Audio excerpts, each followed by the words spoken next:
वो पड़ोस में रहती थी और उनकी अभी अभी शादी हुई थी। शादी बहुत लेट हुई थी, शायद पढ़ने में कई साल गवा दिए थे। हम सब उनसे छोटे थे और उन्हें भाभी भाभी कह के बुलाते थे। भाभी के साथ बात करना, भाभी के हाथ का बना खाना खाना हम सभी को बहुत अच्छा लगता था। भाभी का प्यार पाकर हम सभी बहुत खुश थे। पर भाभी के मन में जैसे कुछ और ही चल रहा था। भाभी की एक सहेली निशा उनके घर अक्सर आया करती थी। निशा वैसे तो उम्र में भाभी से छोटी थी, पर भाभी से हर बात शेयर करती थी। मेरा निशा से बहुत साल तक अफेयर चला और उस दौरान हमारा कई बार शारीरिक संबंध भी हुआ। लगता था कि निशा ने सब कुछ मेरी भाभी को बता दिया था। उन दिनों शायद भैया के काम में मशरूफ होने की वजह से भाभी खुश नहीं रहती थी। निशा से हमारी लव स्टोरी जान के भाभी मुझे बहुत चिढ़ाया करती थी। कई बार भाभी मुझसे पूछती थी कि निशा और मेरे बीच क्या क्या हुआ। उम्र में छोटा होने के कारण मैं शर्मा जाता था और बात पलट देता था।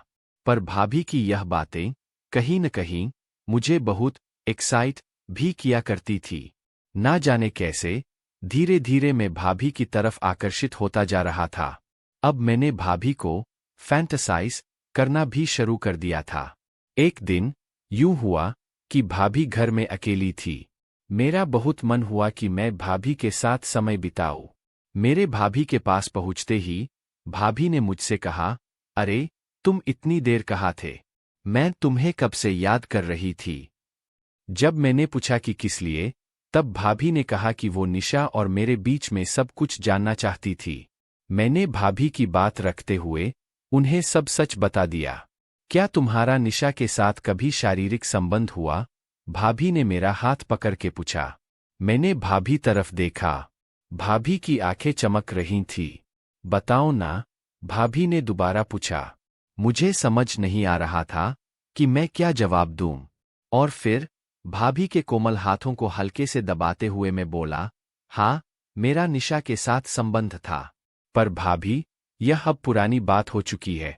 ना जाने मुझे ऐसा क्यों लग रहा था कि यह बात बताने के बाद मैं भाभी को हमेशा के लिए खो दूंगा। पर होनी को तो कुछ और ही मंजूर था। मेरा सर झुका हुआ था और मेरे हाथों में भाभी का हाथ था। मैं अपनी और निशा की कहानी भाभी को सुना रहा था और भाभी का हाथ धीरे धीरे दबा रहा था। मेरी प्यारी भाभी भी मुझे अपना पूरा समय दे रही थी और चुपचाप मेरी कहानी सुन रही थी। मैं अब तक भाभी के कोमल हाथों के स्पर्श का भरपूर आनंद उठाने लगा था। यह पहली बार था कि भाभी मेरे इतने करीब थी। भाभी की सुंदरता, भाभी का स्पर्श और भाभी की सांसों से आती वो खुशबू मुझे मदहोश कर रही थी। उस महोशी के आलम में मैंने भाभी के कंधे पर हाथ रख दिया और भाभी के कानों को सहलाना शुरू कर दिया। अब मुझे भाभी के जवाब का इंतजार था। मैं जानता था कि भाभी मुझे यहाँ पर रोक भी सकती है या फिर मुझे आगे बढ़ने की अनुमति भी दे सकती है। तभी भाभी ने धीमे से अपने गले से मेरे हाथ को दबाते हुए कहा, अभी नहीं, कोई देख लेगा तो। मैं जानता था कि भाभी की बात इसका मतलब है हाँ।